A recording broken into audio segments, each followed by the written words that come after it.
Kannur ചെറുകുന്നിൽ BJP പ്രാദേശിക നേതാവിന്റെ വീടിനു നേരെ ബോംബെറിഞ്ഞ കേസിൽ സിപിഎം പ്രവർത്തകൻ അറസ്റ്റിലായി. കണ്ണപുരം വെസ്റ്റ് ലോക്കൽ കമ്മിറ്റി അംഗം രജീഷാണ് പിടിയിലായത്.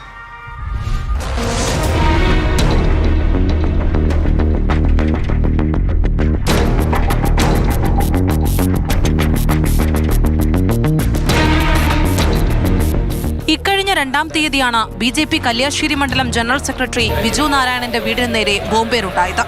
സംഭവം നടന്ന 11 ദിവസങ്ങൾക്ക് ശേഷമാണ് പ്രതി പിടിയിലാകുന്നത്. സിപിഎം ലോക്കൽ കമ്മിറ്റി അംഗവും റെഡ് വോളണ്ടിയറുമായ രജീഷാണ് അറസ്റ്റിലായത്. ബോംബേറിന് പിന്നിൽ സിപിഎം ആണെന്ന് ബിജെപി നേരത്തെ തന്നെ ആരോപിച്ചിരുന്നു.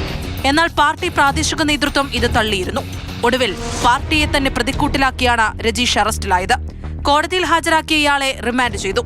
ബോംബേറിൽ ബിജുവിന്റെ വീടിന് കേടുപാടുകളും സംഭവിച്ചിരുന്നു. മുൻവശത്തെ ജനൽച്ചില്ല് തകരുകയും കോൺക്രീറ്റ് കഷ്ണങ്ങൾ ഇളകിത്തെറിക്കുകയും ചെയ്തു. പ്രദേശത്തെ സമാധാനാന്തരീക്ഷം തകർക്കാൻ സിപിഎം ശ്രമിക്കുന്നുവെന്ന് ബിജെപി ആരോപിച്ചു.